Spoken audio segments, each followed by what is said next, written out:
مساء الخير لكل اللي عم يسمعونا، أهلا وسهلا فيكم بحلقة جديدة من برنامج صحتك بالدنيا. معكم أنا من وراء ميكروفون عماد خلف، وضيفي بالاستديو الدكتور ياسر أحمد، اختصاصي بأمراض الكلية والأمراض الداخلية. اسمحوا لنا رحب بضيفنا لحتى نبدأ لقائنا. مساء الخير دكتور ياسر. مساء النور وشكرا على الاستضافة، خصوصا وهي بأول ربيع بده يكون. تماما. شكرا. وطبعا اكيد مقبلين على رمضان، ان شاء الله يعني تكونوا يعني تستفيدوا من الحلقه تبعت اليوم ان شاء الله. دكتور ياسر، مثل ما ذكرنا اليوم هيك اخترنا موضوع مهم، ربما في شريحه معينه هي بتنصاب هالامراض، وان شاء الله تكونوا دائما بخير وسلامه، وما على قلبكم شر دائما. برنامجنا هو توعوي، مستضيفيه أطباء عم نحكي عن موضوع معين لحتى يستفيدوا مستمعينا، للي عم يسمعونا عبر الموجة 103.5، أيضا للي عم يشاهدونا على صفحتي الإذاعة راديو بوير وبوير عربي. أكيد عبر كومنت إذا بتكتبوا أي سؤال بيخطر على بالكم رح نجاوب، وراح نكون مسرورين جدا بمشاركتكم. بشكر زملائي بالكنترول شيرين ومحمد. ونبدأ لقائنا اليوم. اخترنا موضوع الفشل الكلوي المزمن او القصور الكلوي المزمن. يا ترى شو هو؟ كيف بيتشخص؟ شو الاعراض اللي بيعاني منها هالمريض هذا؟ كيف بيتعالج؟ وكثير من المحاور. بالبداية كتعريف لموضوعنا لليوم، الدكتور ياسر يعني راح يمهد لنا الحلقة. الفشل الكلوي المزمن او القصور الكلوي المزمن. شكرا كثير أستاذ عماد، وشكرا اللي عم يسمعونا كمان اكيد اكيد. سلفا. طبعا موضوع الفشل الكلوي هو يعني كتعريف هو عبارة عن نتيجة لعديد من الأمراض. طبعا الفشل الكلوي بحد أو الفشل الكلوي المزمن ما مرض، وإنما هي نتيجة لمجموعة من الأمراض ممكن نحكي عنه هلأ، هي تمام. السكري والضغط وأمراض أخرى.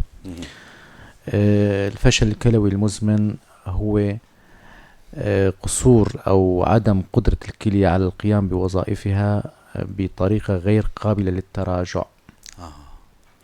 بعكس القصور الكلوي الحاد اللي ممكن تتراجع فيها تدهور الوظيفة الكلوية، تكون مؤقتة عادة، ممكن تطول بس آنية عادة يعني. تمام بتتراجع. الفشل الكلوي المزمن بيصير عنا أو كتعريف عندما تدهور وظيفة الكلية لأكثر من 3 أشهر. ايوه، مدة معينة يعني. تمام، نعم. أكثر من 3 أشهر هي نعم. ممكن نعتبرها 3 أشهر عدد رقم يعني قليل أو صغير، بس نعم. هو بالتعريف هو هيك بيجي. بعكس القصور الكلوي الحاد اللي ممكن تتطور الأرقام وتتراجع خلال أقل من 3 شهور، يعني فترة قصيرة جدا. فترة أقصر. الفشل الكلوي مثل ما قلنا المزمن طبعا مثل ما قلنا هو غير قابل للتراجع. للأسف هاي النقطة السلبية فيه يعني. هذا هي النقطة السلبية حقيقة. والسبب أنه مزمن يعني. هو الإزمان بيكون عدى مرحلة الحاد. طبعا تماما. مرحلة أخذ الفرصة بالعودة إلى الوظائف الطبيعية. نعم. طبعا مهم. بتترقى طبعا بنراقبه عن طريق تدهور وظائف الكلية، عن طريق في شيء تحليل هو بسيط جدا عادة، هو الكرياتين عادة. مهم. دكتور، هل المصطلح هذا لو مشان حتى المستمعين يستفيدوا منه، في دواء اسمه كرياتين وفي وظيفة الكلية اللي هو كرياتين ولا الكرياتينين، لحتى المستمعين كمان يستفيدوا منه ونحن ايه لن نوضح للمستمعين. هلا الكرياتين هو عبارة عن تحليل، تحليل. أو هو فينا نقول وسيلة مهم. تخدير وظيفة الكلية. تماما. طبعا الكرياتين. وظيفة الكلية إن نعرف إن وظيفة الكلية هي شغالة أو غير شغالة. تماما. بنستخدم عدة وسائل، نعم. منها الكرياتين. الكرياتين عادة بتجي من العضلات. تماما. هو أحد العضلات مهم. بينطرح عن طريق الكلية، زيادة عن حد معين وعدم ترشيحه أو خروجه من الجسم بيتراكم، تترقى الأرقام، ترتفع الأرقام، فهذا بيدلنا أنه في إشكال بالكلية، عندنا قصور.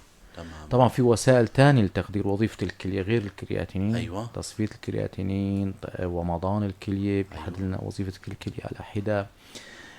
في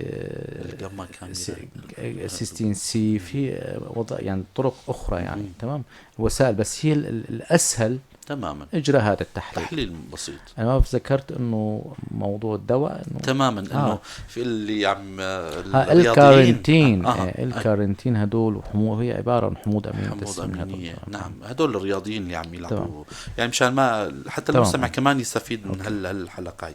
دكتور، الأعراض اللي عم يظهر على مريض يعني اللي بيصاب بالفشل الكلوي المزمن، شو هن الأعراض السريرية أو المخبرية أو يعني اللي بيظهر على المريض؟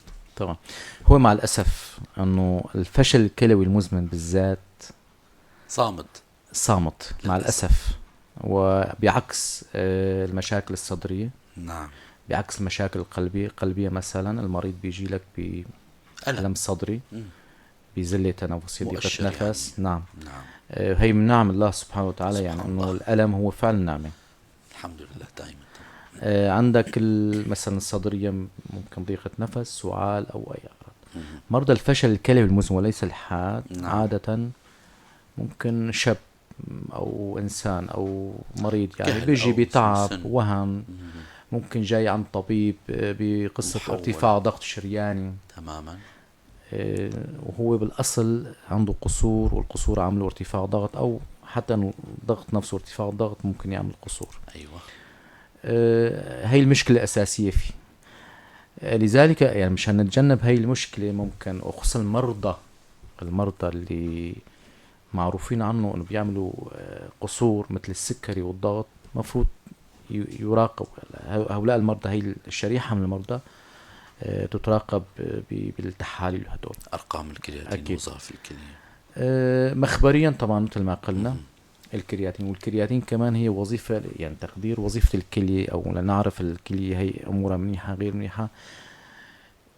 كمان وظيفة يعني هي تحليل مانو دقيق جدا، بس هو الاسهل تماما. يعني ممكن الكلية تفقد وظيفتها بنسبة 50% وتبلش عندنا ارقام الكرياتين بالارتفاع. تماما. لذلك عند مرضى معين مفروض الادق انه نعمل شيء اسمه تصفية الكرياتينين. ايوه، بيبين لنا وظيفة الكلى بشكل افضل.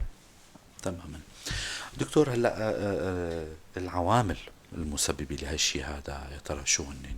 الوراثة بتلعب دورها، العمر. هلا ذكرت انه في يعني في يافعين في فئة الشباب احيانا بينصابوا بفشل الكلوي المزمن. لو نحكي عن الاسباب.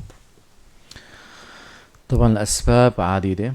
قبل ما اذكر الاسباب خلينا نشوف انه بالشيوعيا في له مظاهر خاصة كانت. أيوة. الايكو تبين الكلية ضامرة اذا بدنا نذكرهم هلا من جديد ولا في شيء؟ فيك طيب. تطرق للمحور. مو مشكلة. الاسباب طبعا الاسباب هلا لو تراجع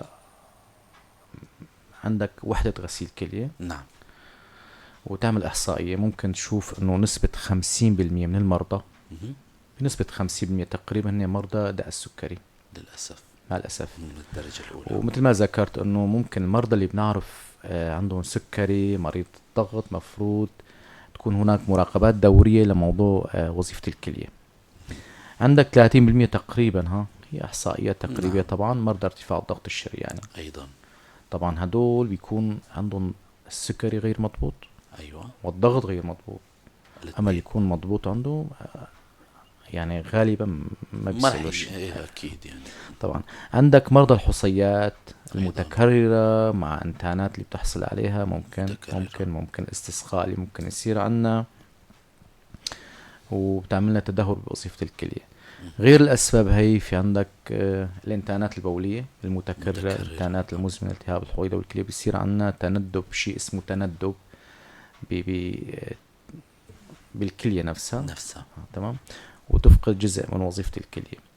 عندك الموضوع الأمراض الوراثية أيضا، عندك مثل الكيسات بأنواع، كلية عديد كيسات، في كيسات أخرى مرضية في سياق تناظرات معينة.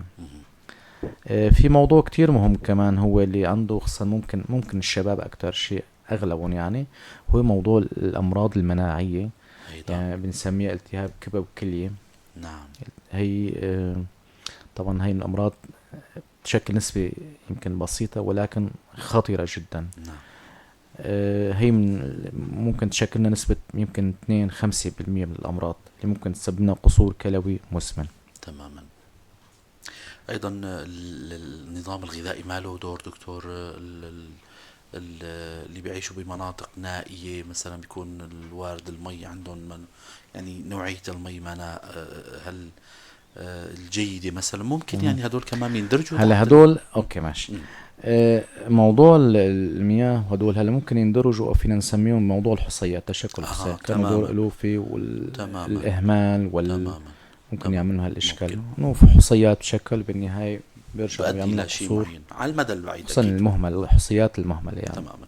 بنوجه تحية للي عم يسمعونا عبر الموجة 103.5. انتم عم تسمعوا برنامج صحتك بالدنيا.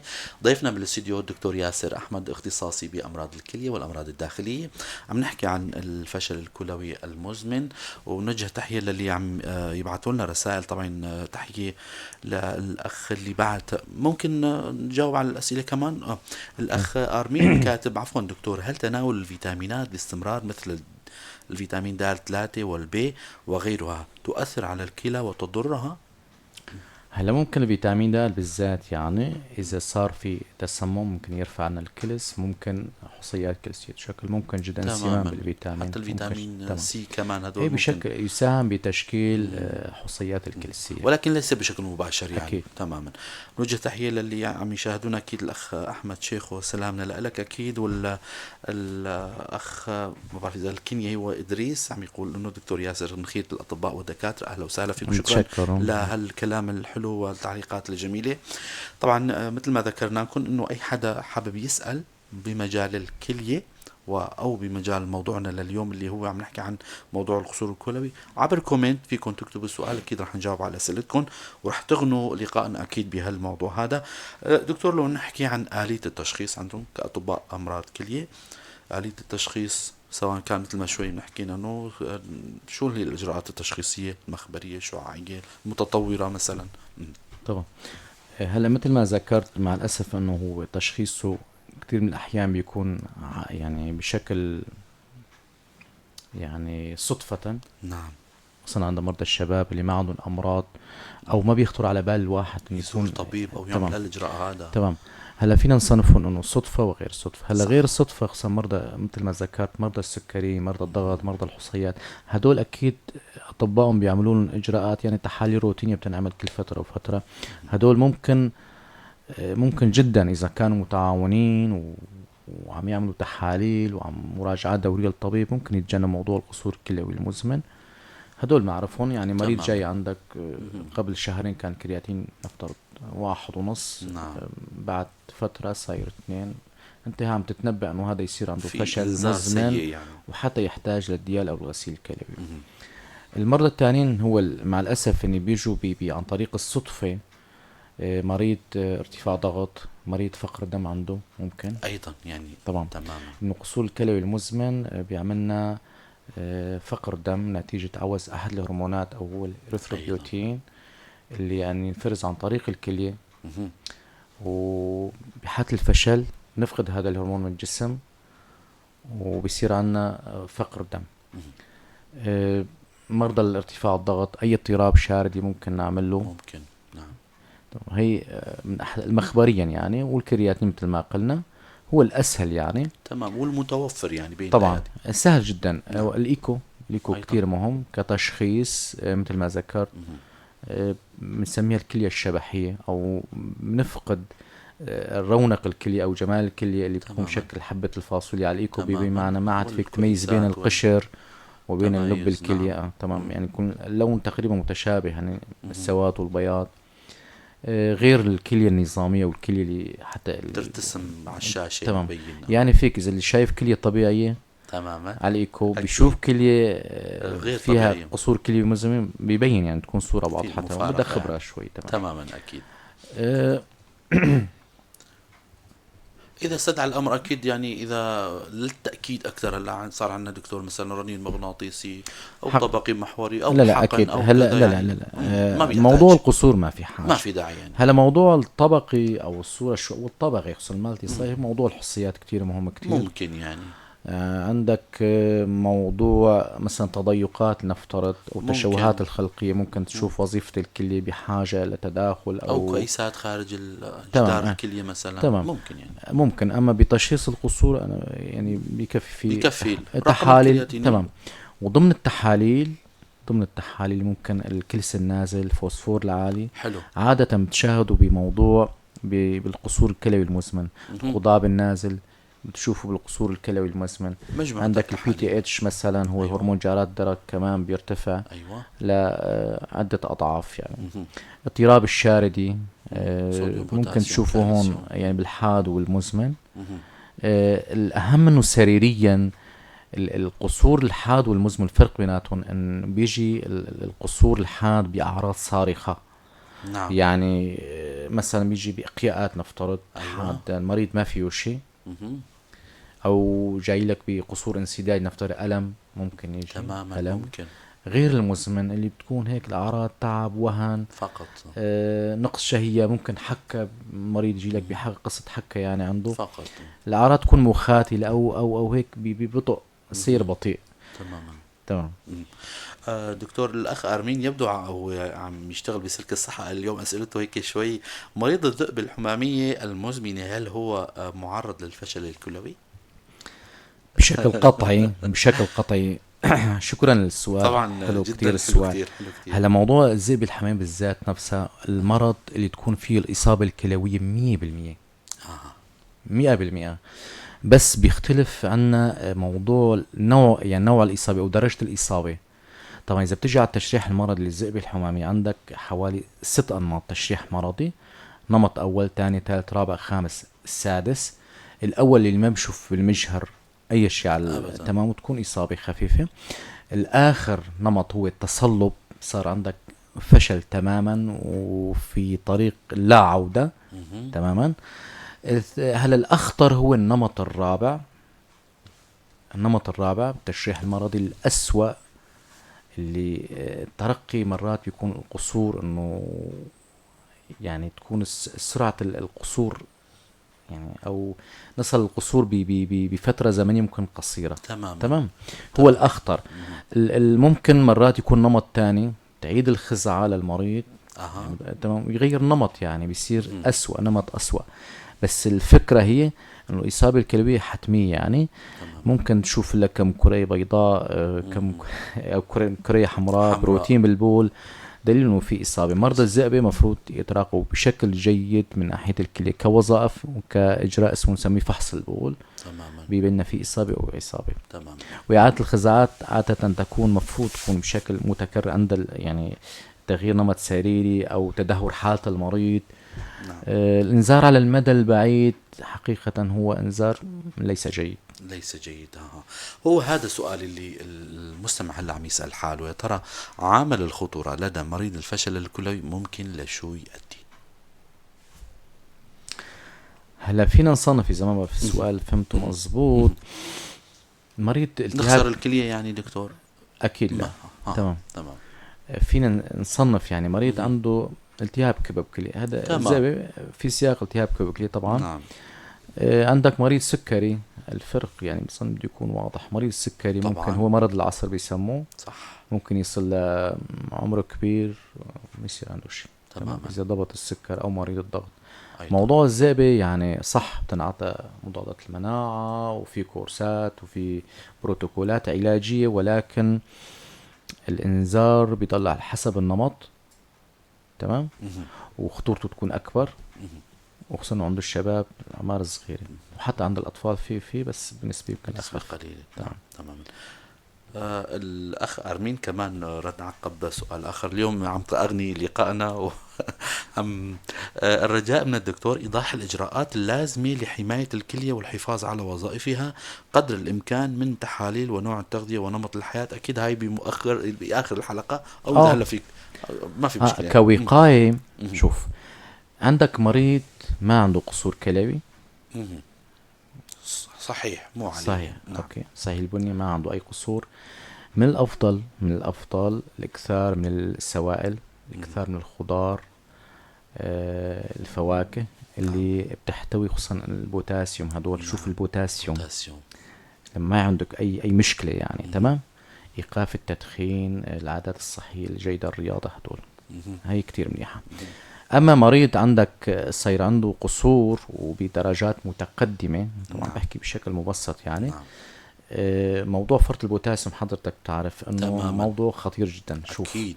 خلينا المريض ما نصاب، بالعكس نكثر من البوتاسيوم. البوتاسيوم، املاح البوتاسيوم بتفيد.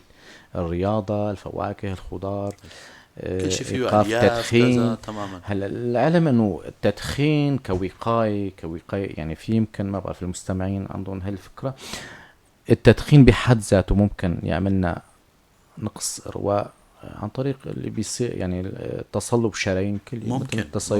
ممكن نقص نعم. إرواء ونقص وظيفة الكلية. المواد السامة اللي يحتويها التدخين من مواد ثقيلة ممكن اللي بتعملنا التهابات كلية خلالية و تؤدي إلى قصور بالضبط. كلية. أي. أوكي. أكيد دكتور. لا، خطر على بالي ضمن الشغلات اللي إنه موصى بها الابتعاد عنها، يا ترى الكحول والكلية، شو اللي بيضر الكلية من الكحول، أو ما بيضر، أو ما له علاقة به؟ يعني ما سجلت بالكتب أو بالمراجع موضوع الكحول؟ هلا موضوع الكحول بيستخدم يعني طبعا هو موضوع الحصيات يعني. نعم. يمكن أكتر شيء يعني ما في شيء. هو الأصل، خليني أحكي لك شو مكتوب مشان الحصيات. يلا. أوكي. الإكثار من السوائل، تماما. تقليل الملح، وتقليل البروتينات. البروتينات مثل اللحوم الحمراء بشكل عام. نعم. وهي يعني الأصل في تشكل الحصيات. أصلا هذا هو السؤال يمكن تماما. المغزى منه. نعم. التبلور أو البلورات اللي بتشكل الحصيات بتتجمع بعضها، تتشكل في وسط يعني تركيزه عالي. صح. بدنا نخفف التركيز، نقطع السلسلة. أيوة. نمنع تشكل الحصيات. اوكي. عندك موضوع البروتينات والحموض يعني البروتينات، وعندك الملح كمان بنخففهم لنقل من تشكيل الحصيات. هلا مثلا موضوع الملح، الفكرة وين؟ انه بموضوع تشكل الحصيات الكلسية هو بيصير تبادل بينه وبين على مستوى الأنابيب الكلوية في طرح يعني تخفف انه هالحلقة ما فيك تفرز الكلس ضمن الأنابيب. إفراز الكلس بالتبادل مع الملح. لما بتاخد ملح كتير الأنابيب بتاخد هي يعني الكلية الجسم بياخد هالملح عوض امتصاص بيفرز لنا الكلس. طيب نتجنب هالمشكلة. شو بنعمل؟ نقطع السلسلة. أيوة. تمام. ما عاد تتجمع عنا الكلس ضمن الأنابيب. صح. بسياق هالموضوع بنتعاطى مثلا المدرات لازم نخفف هالحلقة وعن طريق الحمية. حلو كتير. حلو كتير. دكتور، العلاج كيف بيكون لهالحالات هاي؟ طبعا هلا علاج القصور الكلوي المزمن هو علاج محافظ. طبعا هن بيصنف إلى 5 درجات تقريبا. نعم. درجة بسيطة وهو بيقدر بالتصفية. شيء ذكرناه تصفية الكرياتين، طبيب الكلية بيعرف هاي الأمور أكيد. لما تصفية الكرياتينين بيصل عنا لأقل من 10 15 مريض صار مريض ديال بيحتاج لغسيل أو بنسميه معالجة كلوية معيرة. يعني بدك تبدل إما غسيل أو زرع فقط. أوكي. تمام. درجات، في درجات أخف منها، درجة نعم. الثالثة والرابعة. كل ما تدهورت الأمور ممكن موضوع الشوارد، موضوع الخضاب، موضوع بتتغير الأمور. تمام. هي بضل عند طبيب الكلية أكيد. تمام. العلاج بيختلف مثل ما قلنا. علاج محافظ. علاج محافظ شو هو؟ الحمية. أيوة. التخفيف من العبء البروتيني على الجسم على المريض. إقلال من اللحوم، الإقلال من الملح. هذول كمان بيعملوا عبء على الكلية. ممكن من الدرجات المتقدمة نمنع عن المريض الأكلات أو أكلات معينة، الأطعمة يعني اللي بتحوي كميات كبيرة من البوتاسيوم، لأنه الكلية بتفشل بطرح البوتاسيوم. صح. البوتاسيوم خلي السادة المستمعين كمان يعرفوا أنه شاردة أو أخطر شاردة بالجسم صراحة. أو نسميها شاردة الشبح. صح. ارتفاعها بالجسم ممكن يؤذي القلب ويوقف القلب. تماما. بشكل آني، مهم. يعني مريض ما فيه شيء، تماما. ارتفع عنده البوتاسيوم، أوكي ممكن بأي لحظة يعمل توقف قلب. يعمل توقف قلب ويتوفى المريض. هلا عكس ما قلت انه بالوقايه البدئيه ولا ما، تماما. انه الاكثار بالعكس نكثر من تماما. البوتاسيوم هدول البوتاسيوم. بيكون افضل الموضوع. تمام. موضوع صار عنده علاج محافظ حميه، مهم.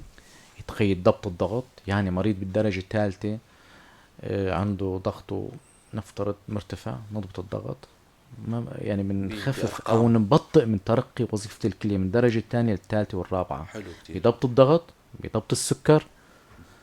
بنخفف، يعني مفروض انه المريض هذا من الدرجة الثانية ينتقل على الثالثة والرابعة، بده سنتين ثلاثة أربعة، لا بنخفف، مهم. يعني بنزود، يعني العفو، بدل ما السنتين ثلاثة ممكن 5 سنين، طول تفرق عمر معنا المريض. الأمور. تماما. تمام. هلا الابتعاد عن الأدوية اللي طرحها كلوي، نعم. يعني قدر الإمكان، وبشكل أشيع شيء هو الصادات مضاد الالتهاب، الحيوية. مضاد الالتهاب لا ستيرويدية الستيرويدية. بالدرجة الأولى. مهم. عندك مثل ما معروف هو البروفين، ديكلوفيناك، هدول الاندوميثاسين. نعم. ممكن مثلا مركبات الجنتاميسين، اميكاسين، تماما. او حتى اذا انعطت بالقصور بتعديل جرعة، يعني اكيد تماما. نعدل الجرعة حسب تصفية الكلى، وهذا الامر عائد لطبيب الكلى اكيد. أكيد. ضبط، يعني مريض وصل لمرحلة عندك الخضاب، قلنا الخضاب مهم جدا. ممكن يصير عنده فقر دم، المريض مفروض يتابع الهرمون او ينعطى الهرمون اللي ذكرناه الارثروبيوتين، ابر تحت الجلد، خصوصا المرضى المزمنين اللي قصور عندهم بدرجات النهائية. عندك الكلس ممكن ينزل تعوض، عندك الفيتامين د مفروض تعوضه الشكل الفعال منه، لأن الكلية مو يمكن هي أغلب المستمعين بيفكروا إنه الموضوع الكلية هو طرح الفضلات والبول اللي عم يصير، هو الموضوع ما إنه هيك.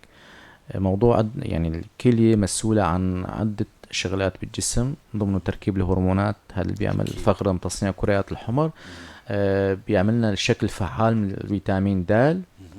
اللي مصنوع على العظم وبنية الجسم وبيرفعنا الكلس.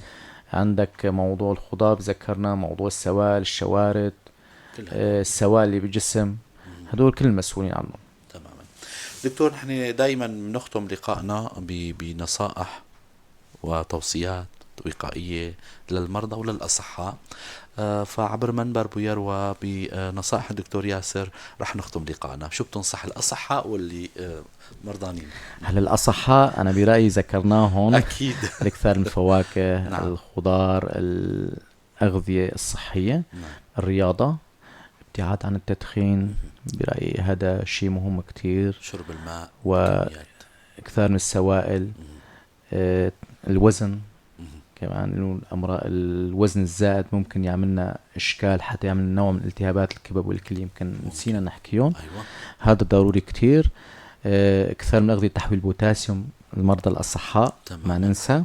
مثال دكتور، الموز مثلا. ممكن تمام. أي تمام. طبعا تمام. لما يكون في عندك عارض آخر أو مهم. مرض سكري أو تمام. هذا تمام.